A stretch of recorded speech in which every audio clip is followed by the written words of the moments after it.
আসসালামু আলাইকুম ওয়া রাহমাতুল্লাহ। প্রিয় দর্শক, আসরের নামাজের পর এবং ফজরের নামাজের পর এই সময়টা আল্লাহ তাআলার কাছে অনেক দামি সময়। এই সময়ের মধ্যে মাত্র ছোট কয়েক মিনিটের এই আমলটি যদি আপনি করেন, তাহলে আপনার জন্য কতগুলো নিয়ামত, কতগুলো পুরস্কার আপনি জানলে অবাক হয়ে যাবেন। আল্লাহ তাআলা নিজেই ওয়াদা করেছেন। প্রিয় দর্শক, আজকের এই আমলটি যদি আপনি করেন, নম্বর 1, আপনার উপর আল্লাহর রহমত নাজিল হবে। 2, ফেরেশতারা আপনার জন্য রহমতের দোয়া করবেন। 3, সব ধরনের অন্ধকার থেকে, দুঃখ থেকে, বিপদ থেকে, অভাব দারিদ্রতা থেকে, শত্রুর অনিষ্ট থেকে, দুনিয়ার যত ধরনের ক্ষতি আছে সব ধরনের ক্ষতি থেকে আল্লাহ রাব্বুল আলামিন আলোর পথ দেখাবেন। সুবহানাল্লাহ। নম্বর 4, সবশেষে জান্নাতে আল্লাহর দিদার নসিব হবে, সেখানে সালাম আদান প্রদান করা হবে এবং আরও রয়েছে সম্মানজনক পুরস্কার। প্রিয় দর্শক, আজকের ভিডিওর মাত্র কয়েক মিনিটের আমলটি গুরুত্বপূর্ণ একটি আমল এবং অত্যন্ত দামি আমল। তাই আপনাদের কাছে আমার একটি অনুরোধ হলো, ভিডিওটি অবশ্যই শেষ পর্যন্ত দেখবেন, কারণ সম্পূর্ণ ভিডিওটি না দেখলে আপনি আমলের নিয়মকানুন সম্পর্কে বুঝতে পারবেন না। এজন্য সম্পূর্ণ ভিডিওটি ধৈর্য ধরে দেখুন এবং শুনুন, ইনশাআল্লাহ অনেক অনেক ফায়দা হবে। তাহলে চলুন মূল আলোচনা শুরু করা যাক। প্রিয় দর্শক, দুনিয়া থেকে দিনের ফেরেশতারা আসরের পরে চলে যায় এবং রাতের ফেরেশতারা আসরের পরে আসে। রাতের ফেরেশতারা ফজরের পরে চলে যায় এবং দিনের ফেরেশতারা ফজরের পরে আসে। প্রতিদিন আপনার জন্য, আমার জন্য দিনে 70,000 ফেরেশতা নাজিল হয় এবং রাতে 70,000 ফেরেশতা নাজিল হয়। যেই ফেরেশতারা আজকে আপনার জন্য ডিউটি করেছে, তারা আগে কখনো ডিউটি করেনি, কিয়ামত পর্যন্ত আর করবেও না। তাহলে এবার চিন্তা করুন, এই ফেরেশতারা কত হাজার বছর ধরে অপেক্ষায় ছিল আজকে আপনার এই ডিউটির জন্য। এদেরকে বানানোর পর আল্লাহ তাআলা একটা চিরকুট লিখে দিয়েছেন যে এত সালের এত মাসের এত তারিখে তোমার ডিউটি। এই ডিউটির কাগজটা নিয়ে সে অপেক্ষায় ছিল হাজার হাজার বছর। আজকে যখন তার ডিউটির দিন এসেছে, তাহলে তারা কি পরিমাণে খুশি হয়েছে একবার চিন্তা করে দেখুন। তারা খুশি এই কারণে যে তাদেরকে এই দিনের জন্যই বানানো হয়েছিল। সূরা বনী ইসরাঈলের ৭৮ নম্বর আয়াতে আল্লাহ তাআলা ইরশাদ করেন, ওয়া কুরআনাল ফাজরি ইন্না কুরআনাল ফাজরি কানা মাশহুদা। আর কোরআন পাঠের স্থায়ী নীতি অবলম্বন করো, কেননা ফজরের কোরআন পাঠে উপস্থিত থাকা হয়। এই আয়াত সম্পর্কে রাসূলুল্লাহ সাল্লাল্লাহু আলাইহি ওয়াসাল্লাম ইরশাদ করেন, এ সময় রাতের ফেরেশতারা এবং দিনের ফেরেশতারা উপস্থিত হয়। তিরমিজি শরীফের 3315 নম্বর হাদিস, বুখারী শরীফের 555 নং হাদিসে এসেছে, যে ফেরেশতারা রাতে তোমাদের সাথে ছিলেন তারা আল্লাহর কাছে চলে যান, তখন আল্লাহ তাআলা তাদের জিজ্ঞাসা করেন, অথচ আল্লাহ তাআলা তাদের সম্পর্কে বেশি জ্ঞান রাখেন। আল্লাহ তাআলা তাদেরকে জিজ্ঞাসা করেন, তোমরা আমার বান্দাদের কি অবস্থায় রেখে এসেছো? ফেরেশতারা জবাবে বলেন, আমরা তাদেরকে এ অবস্থায় রেখে এসেছি যে তারা সালাত আদায় করছে, এবং আমরা তাদের কাছে গিয়েছি এমন অবস্থায় যে তারা সালাত আদায় করছে। এমনটি আত-তারগীব ওয়া তারহিবের 463 নং হাদিসের বর্ণনা। তখন ফেরেশতারা আল্লাহর কাছে ফরিয়াদ করেন, হে আল্লাহ, তুমি কিয়ামতের দিন তাদেরকে ক্ষমা করে দিও। সুবহানাল্লাহ। প্রিয় দর্শক, সেজন্যই সকাল সন্ধ্যার সময় খুবই দামি সময়। বিশেষ করে ফজর ও আসরের নামাজ খুবই দামি। সূরা বাকারার 238 নং আয়াতে আল্লাহ তাআলা বলেন, সমস্ত নামাজের প্রতি যত্নবান হও, বিশেষ করে মধ্যবর্তী নামাজের ব্যাপারে, আর আল্লাহর সামনে একান্ত আদবের সাথে দাঁড়াও। অতএব ফজরের নামাজ ও আসরের নামাজ জামাতের সাথে অবশ্যই পড়বেন। তারপর ফজরের পর বসে বসে কোরআন তেলাওয়াত করবেন, জিকির আজকার করবেন। যারা ফজরের পর ও আসরের পর জিকির করে, তাদের জন্য সূরাতুল আহজাবের 41 থেকে 42 নং আয়াতে কি কি সুসংবাদ দিয়েছেন জানলে অবাক হবেন।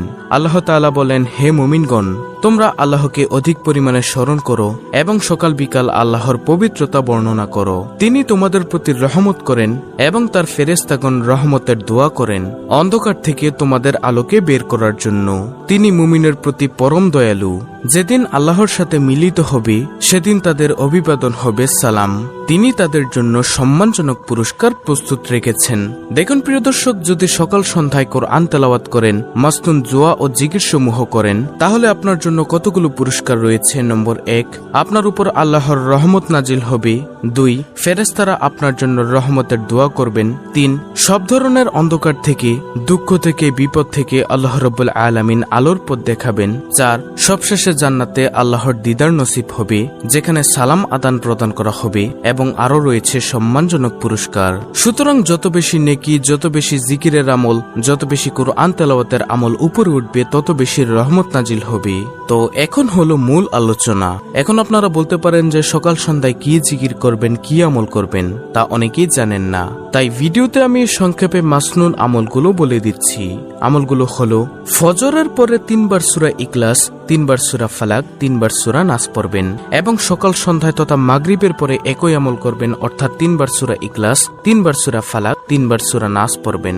আর জোহর ও আসরের পর এই 3টি সূরা অর্থাৎ সূরা ইখলাস, সূরা ফালাক, সূরা নাস একবার করে পড়বেন। প্রিয় দর্শক, এই 3টি সূরা দুনিয়ার সকল বিপদ আপদ থেকে রক্ষা কবচ।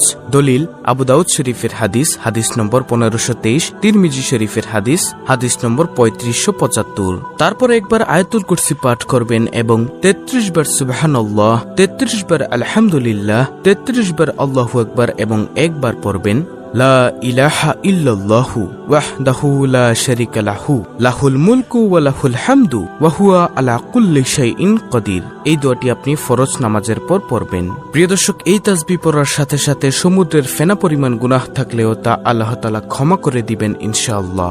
এরপরে একবার পড়বেন আল্লাহুম্মা আইন্নি আলা যিকরিকা ওয়া শুকরিকা ওয়া হুসনি ইবাদাতিক। প্রিয় দর্শক, দোয়াটি আমি আবার বলছি, ভালো করে শুনুন। আল্লাহুম্মা আইন্নি আলা যিকরিকা ওয়া শুকরিকা ওয়া হুসনি ইবাদাতিক। দোয়াটির আরবি অর্থ আপনারা হয়তো বুঝতে পারবেন না, সেজন্য বাংলা অর্থটি বলে দিচ্ছি। এই দোয়াটির বাংলা অর্থ হচ্ছে, হে আল্লাহ, আপনার স্মরণে আপনার কৃতজ্ঞতা প্রকাশ এবং আপনার উত্তম ইবাদতে আমাকে সাহায্য করুন। দলিল আবু দাউদ শরীফের হাদিস, হাদিস নম্বর 1522। নবীজি সাল্লাল্লাহু আলাইহি ওয়াসাল্লাম তার সাহাবী মুয়াজ বিন জাবালকে বলেন, হে মুয়াজ, তুমি জীবনেও এই দোয়াটি ছাড়বে না। সুতরাং প্রিয় দর্শক, যারা আজকের এই ভিডিওটি দেখছেন, এই হাদিসটি শুনছেন, তাদের কাছেও অনুরোধ, আপনারাও জীবনে এই দোয়াটি ছাড়বেন না। এরপর ফজরের নামাজের পর 3 বার পড়বেন সুবহানাল্লাহি ওয়া বিহামদিহি আদাদা খালকিহি ওয়া রিদা নাফসিহি ওয়া জিনাতা আরশিহি ওয়া মিদাদা কালিমাতিহি।